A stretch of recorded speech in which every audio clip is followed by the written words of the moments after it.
Praise the Lord நாள் 31 தியான பகுதி யாத்திராகமம் 11ஆம் அதிகாரம் மற்றும் 12ஆம் அதிகாரம். 11ஆம் அதிகாரத்தை நாம் வாசிப்போமானால் அதில் கர்த்தர் மோசேயிடத்தில் இன்னும் ஒரு வாதையை நான் பார்வோன் மேலும் எகிப்தின் மேலும் வர பண்ணுவேன், அதற்கு பிற்பாடு உங்களை விடத்திலிருந்து பார்வோன் போக விடுவான் என்பதாக சொல்லுகிறார். தேவனாய் கர்த்தர் எகிப்தின் மேல் 10 வாதையை கட்டளையிட்டார். 9 வாதைகளை கடந்த அதிகாரத்தில் நாம் வாசித்தோம். 10வது வாதை குறித்து அவர் இதில் சொல்லி 10வது வாதைக்கு பிற்பாடு பார்வோன் உங்களை அனுப்பிவிடுவான் என்பதாக சொல்லுகிறார். அப்படி என்றால் நம்முடைய வாழ்க்கையில் நமக்கு எதிராக எழும்பின மனிதர்களை விட்டு கர்த்தர் நம்மை தள்ளி கொண்டு வராமல் நமக்கு எதிராக எழும்பின மனிதர்களுக்கு முன்பாக நாம் உயர்வடைந்து நன்மை பெற்று அதை அவர்கள் கண்கள் பார்த்த பிற்பாடுதான் நம்மை அவர்களை விட்டு விலக்கி கொண்டு வருவார். நாம் அவமானப்பட்ட இடத்தில் நமக்கு உயர்வை கொடுத்து நம் உயர்வதை அவர்கள் கண்கள் பார்த்த பிற்பாடுதான் நம்மை அவர்களை விட்டு பிரித்து வருவார், அவர்களை நம்மை விட்டு அப்புறப்படுத்துவார். மேலும் கர்த்தர் மோசேயிடத்தில் ஜனங்கள் ஒவ்வொருவரும் தங்கள் அயனானிடத்திலும் அயலாளிடத்திலும் வெள்ளி உடைமைகளையும் பொன் உடைமைகளும் கேட்கும்படி ஜனங்களுக்கு சொல் என்பதாக சொல்லுகிறார். அப்படியே கர்த்தர் ஜனங்களுக்கு எகிப்தியரின் கண்களில் தயவு கிடைக்கும்படி செய்தார். தேவ தயவு என்பது நம்முடைய வாழ்க்கையில் நமக்கு மிக முக்கியமான ஒன்றாகும். நாம் செய்கிற காரியங்கள் வாய்க்க வேண்டும் என்றால் அல்லது நாம் செய்கிற காரியத்தில் ஜனங்கள் அதற்கு ஆதரவு தெரிவிக்க வேண்டும் என்றால் அதற்கு முதலாவது தேவ தயவு நமக்கு தேவை. இந்த தேவ தயவு நம்மோடு இருக்கும் பொழுது நாம் சொல்லுகிற வார்த்தைகளுக்கு சுற்றிலும் இருக்கிற ஜனங்கள் இணங்குகிறவர்களாய் காணப்படுவார்கள். அது நம்முடைய சாமர்த்தியத்தினால் அல்ல, நம்முடைய ஞானமான பேச்சினால் அல்ல, அது தேவனுடைய தயவினால். இப்படி இஸ்ரவேல் ஜனங்கள் கேட்டவைகளை எகிப்தியர்கள் தேவ தயவு நிமித்தம் கொடுத்தார்கள். மாத்திரமல்லாமல் அந்த தேவ தயவு மோசேயின் மேலும் இருந்தது நிமித்தமாக மோசே பார்வோனுக்கும் எல்லா ஜனங்களுடைய பார்வைக்கும் மிகவும் பெரியவனாய் இருந்தானாம். தேவ தயவு நம்மோடு இருக்கும் பொழுது நம்மை சூழ இருக்கிற ஜனங்கள் நடுவில் நாம் பெரியவர்களாக காணப்படுவோம். பார்வோன் எகிப்து தேசத்தினுடைய ராஜா, அவர் கரத்தில் ராஜ்யபாரம் இருக்கிறது.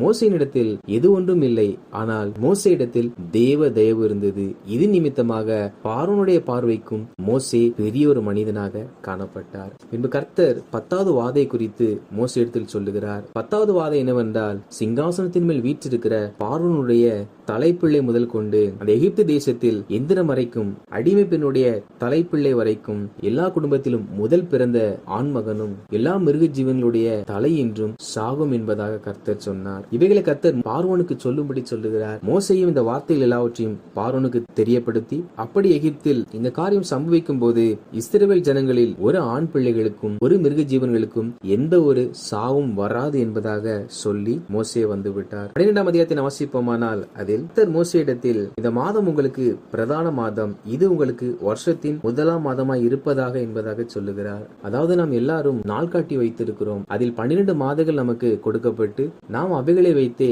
காலங்களையும் நேரங்களையும் குறித்து செயல்படுகிறவர்களாய் இருக்கிறோம். ஆண்டவர் மோசேயிடத்தில் எல்லாரும் பயன்படுத்துகிற அந்த கால குறிப்பை பயன்படுத்தாமல் நீங்கள் எகிப்திலிருந்து விடுதலை ஆகிற இந்த நாள் உங்களுக்கு வருஷத்தின் முதல் நாளாய் இருக்க வேண்டும் என்பதாக சொல்லுகிறார். மேலும் கர்த்தர் நீங்கள் விடுதலையாகி செல்லுகிற இந்த நாளை ஒரு வருஷத்தின் பிறப்பாய் நீங்கள் ஆசரித்து அதில் நீங்கள் பண்டிகைகளை கொண்டாட வேண்டும் என்றும் கர்த்தர் சொன்னார். அந்த பண்டிகையின் பெயர் பஸ்கா பண்டிகை. அந்த பண்டிகை எப்படி கொண்டாட வேண்டும் என்ற வழிமுறைகளையும் கர்த்தர் அதில் மோசேக்கு கற்றுக் கொடுத்திருக்கிறார். ஒவ்வொரு வீட்டு தலைவர்களும் தன் வீட்டில் உள்ள இலக்கத்தின்படி அவர்களுக்கு தேவையான ஆட்டுக்குட்டிகளை தெரிந்து கொள்ள வேண்டுமா? ஒரு சில குடும்பத்தில் குறுகிய நபர்கள் இருப்பார்கள் என்றால் அவர்கள் தங்கள் அயலோரோடு கூட சேர்ந்து அந்த ஆடை புசிக்கத்தக்க எண்ணிக்கையின்படியே அந்த ஆடை பலி செலுத்தி அதன் இரத்தத்தை எடுத்து அதை புசிக்கிற அந்த வீட்டினுடைய வாசலிலும் நிலைக்கால்கள் இரண்டிலும் நிலை மேல் சட்டத்திலும் தெளித்து அன்று ராத்திரியிலே அந்த மாம்சத்தை சுட்டு புளிப்பில்லாத அப்பத்தோடும் கசப்பான கீரையோடும் கூட அதை புசிக்க வேண்டுமா? இந்த மாம்சத்தை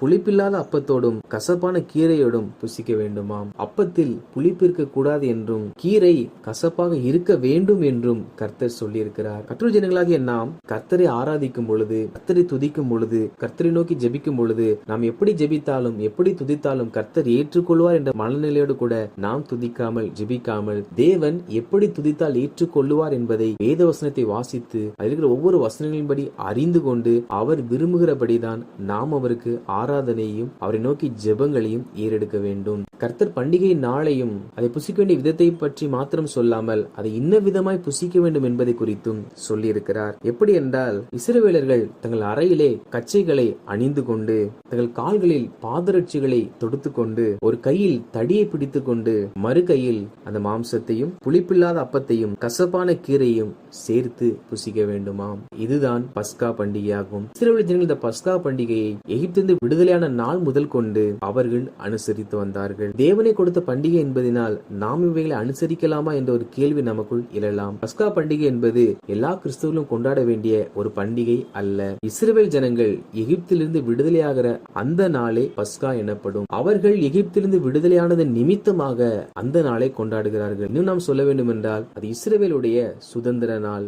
எனவே கர்த்தருடைய ஜனங்களாகிய நாம், இயேசுவை சொந்த இரட்சகராக ஏற்றுக்கொண்ட நாம், ஒரு நாளும் இஸ்ரவேல் ஜனங்களுடைய பாரம்பரியங்களை பின்பற்றாமல் அவர்களை அனுசரிக்கிற, அவர்கள் செய்து வருகிற அந்த பண்டிகைகளை நாம் கொண்டாடாமலும், அப்படி கொண்டாடுகிறவர்களோடு கூட நாம் இணைந்து கொள்ளாமலும் ஆண்டவர் நமக்கு கொடுத்த கட்டளையின்படி நாம் வாழ்கிறவர்களாக காணப்பட வேண்டும். மேலும் ஆண்டவராகிய கர்த்தர் எகிப்தியர்களை 10 வாதைகளால் வாதித்ததை நாம் பார்த்தோம். எதற்கு இந்த 10 வாதைகள் என்ற இன்னொரு ஆவிக்குரிய அர்த்தத்தையும் கர்த்தர் மோசேக்கு இதில் வெளிப்படுத்துகிறார். அது என்னவென்றால், கர்த்தர் மோசேயை நோக்கி, நான் எகிப்து தேசம் எங்கும் கடந்து போய் எகிப்து தேசத்தில் உள்ள மனிதர் முதல் மிருகஜீவன் மட்டும் முதற் பேராய் இருக்கிறவைகளை எல்லாம் அதம் பண்ணி எகிப்து தேவர்களின் மேல் நீதியை செலுத்துவேன், நானே கர்த்தர் என்பதாக சொன்னார். அதாவது இந்த வாதை என்பது இது ஜனங்களுக்கு தேவனால் கொடுக்கப்பட்ட ஒரு தண்டனை போல நம்முடைய பார்வையில் தெரிந்தாலும், தேவனாகிய கர்த்தர் அந்த 10 வாதைகளின் நிமித்தமாக எகிப்தை ஆட்சி செய்து கொண்டிருந்த பொல்லாத ஆவிகளை கர்த்தர் தண்டித்திருக்கிறார். அவைகளுக்கு கர்த்தர் நீதியை செலுத்தியிருக்கிறார். அப்படி என்றால் நாம் பார்க்கிற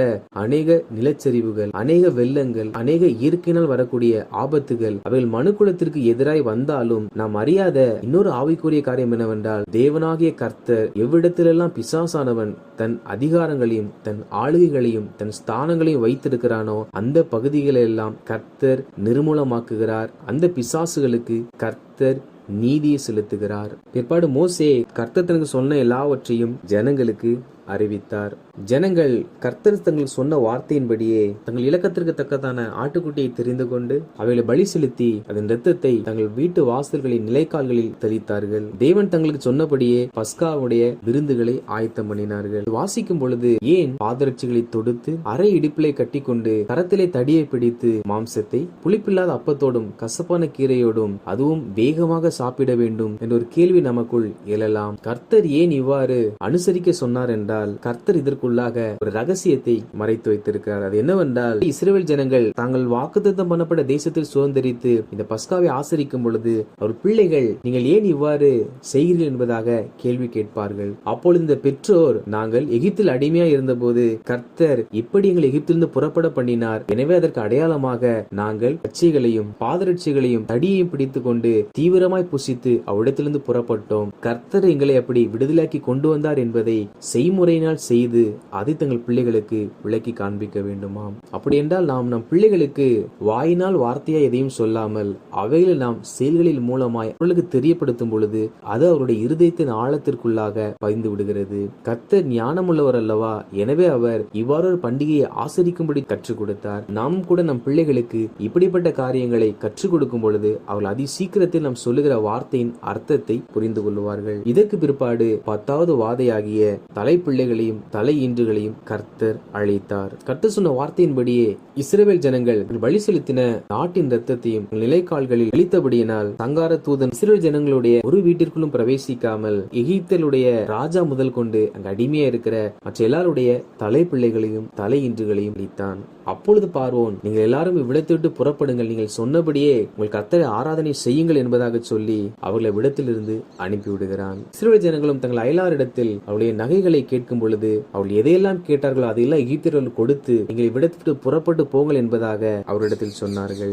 இப்படி இஸ்ரவேல் ஜனங்கள் எகிப்தியர்களை கொள்ளையிட்டார்களாம். எந்த ஒரு யுத்தமும் செய்யாமல், எதிரிகளுக்கு எதிர்த்து நிற்காமல் கர்த்தர் இவர்களுக்காக யுத்தம் செய்தது நிமித்தமாக இவர்கள் கொள்ளையிட்டார்கள். நமக்கு எதிராக வருகிறவரோடு கூட நாம் யுத்தம் செய்ய வேண்டிய அவசியம் நமக்கு இல்லை. நாம் பொறுமையோடு காத்திருக்கும் பொழுது நமக்காக யுத்தம் செய்கிற தேவன் அவர் நம்மோடு வழக்காடுகிறவர்களோட அவர் வழக்காடி நமக்கு ஜெயத்தை பெற்று தருவார். அப்படி எகிப்திலிருந்து புறப்பட்ட இஸ்ரவேலர்கள் 6 லட்ச புருஷர்களா இருந்தார்கள். அவர்கள் எகிப்தை விட்டு சுக்கோத்துக்கு போனார்கள். வாசித்த அந்த அதிகாரங்களின்படி கர்த்தர் ஜனங்களாகிய நாம் சூழல்கள் ஜனங்கள் நடுவே நமக்கு தயவு கிடைக்கும்படி கர்த்தரிடத்தில் ஜெபம் பண்ணி நாம் எவ்வளவு உயர்ந்தாலும் அது தேவனுடைய தயவினால் என்பதை உணர்ந்து கொண்டு தேவன் இஸ்ரவேலர்கள் கற்றுக் கொடுத்ததை போல தேவன் நம்ம கொடுத்த பிள்ளைகளுக்கு நாம் முன்மாதிரியாக வாழ்ந்து காண்பித்து அவர்களுக்கு அதை விளக்கி சொல்லுகிறவர்களாக காணப்பட வேண்டும். மேலும் நமக்காக யுத்தம் செய்கிற சேனையின் அதிபதி நம்மோடு இருக்கிறபடியினால் நாம் மனிதனோடு கூட போர் செய்யாமல் நாம் பொறுமையோடு காத்திருப்போம். கர்த்தர் நமக்காக யுத்தம் செய்வார். அவர் நம்மை ஆச்சரியமாய் வழி நடத்துவார். ஆமேன்.